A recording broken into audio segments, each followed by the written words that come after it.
हम लोग हारे नहीं हैं, लोकतंत्र हारा है और मशीनरी जीती है। लोकतंत्र को मशीनरी ने कमजोर कर दिया। पहले तो चुनाव आयोग की नियुक्ति के मामले में एक बदलाव लाई भारतीय जनता पार्टी ने, और ईवीएम पूरी तरह से शंका का घर बन चुका है।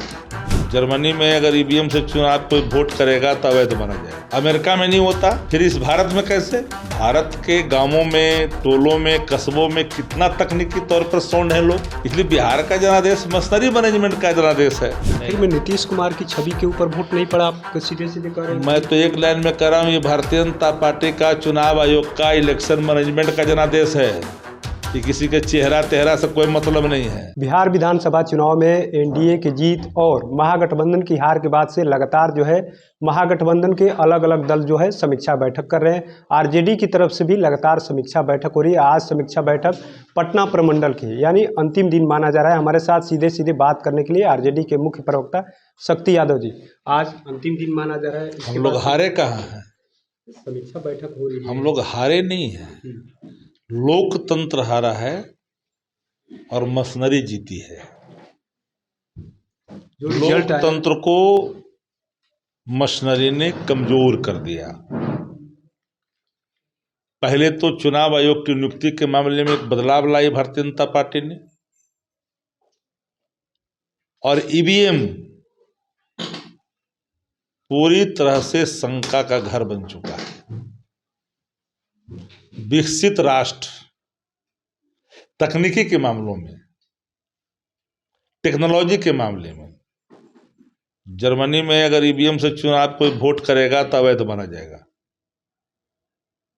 अमेरिका में नहीं होता, फिर इस भारत में कैसे? भारत के गांवों में, टोलों में, कस्बों में कितना तकनीकी तौर पर सौंड है लोग। इसलिए बिहार का जनादेश मशीनरी मैनेजमेंट का जनादेश है। और हम जो समीक्षा पार्टी हमारी कर रही है आदरणीय तेजस्वी जी के निर्देश के आलोक में, वो समीक्षा का मुख्य कारण है तो लब्बो लबाब हर तरह से एक ही बात आ रही है कि कोई अदृश्य शक्ति है जनादेश को उठा करके चुरा करके ले गया। 10,000 का कुछ 10,000 उनके क्षरण को रोक सकता था, निर्णय सुनाने के लिए नहीं था। इस गांव में प्रभावी हो गया, इस गांव में नहीं, इस गांव में प्रभावी हो गया, इस गांव में नहीं। 10,000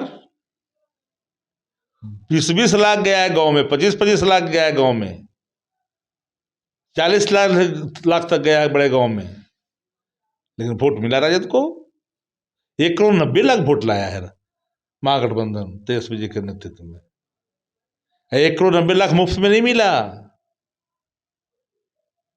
25 से 30,000 प्रत्येक विधानसभा क्षेत्रों में चुनाव आयोग और सरकार ने विपक्ष के वोटों को से लड़ने के लिए तटरक्षक बहाल कर रखा था पहले ही से।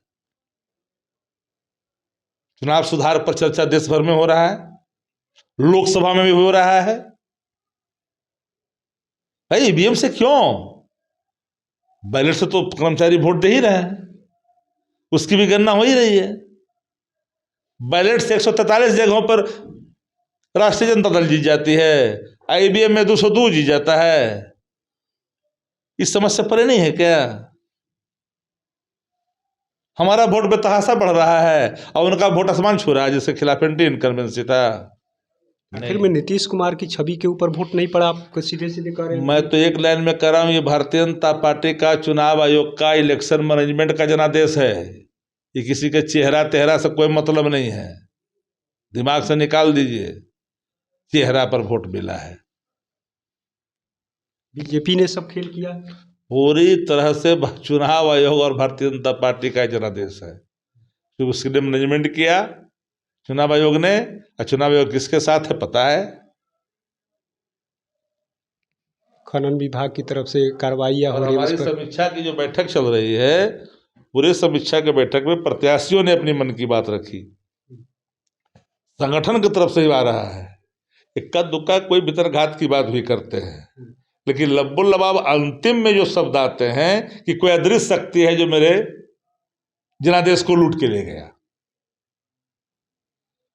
शंका में कौन है घेरे में? ईवीएम। आगे क्या होगा? आगे बैलेट से चुनाव हो। हमारा संघर्ष जब विपक्ष चाहता है, पूरा विपक्ष चाहता है देश का, हम लोग भी चाह रहे हैं, हो भी क्यों नहीं, हो तो रहा है, कर्मचारी दे ही रहे हैं, तो आम लोग क्यों नहीं? पढ़ा लिखा देगा बैलेट पर, अब मैं पढ़ा लिखा देगा ईवीएम में। ये कलाकारी समझ में नहीं आ रहा है। तो आपने सुना किस तरीके से आरजेडी के मुख्य प्रवक्ता शक्ति यादव ने साफ साफ कह दिया, पढ़े लिखे लोग बैलेट पेपर से दे रहे हैं, लेकिन जो अनपढ़ हैं या आम लोग हैं, आखिर वे उनको बैलेट पेपर पर वोट देने का अधिकार क्यों नहीं? हम लोग मांग करते हैं कि बैलेट पेपर से ही चुनाव कराया जाए। और समीक्षा बैठक का आज अंतिम दिन है, कई सवाल खड़े हो रहे हैं, लेकिन साफ साफ मशीनरी मैनेजमेंट को लेकर के आरजेडी ने कह दिया कि मशीनरी मैनेजमेंट की ही जीत हुई है। अपने सहयोगी गोलू के साथ कृपा शंकर, NBC 24 पटना।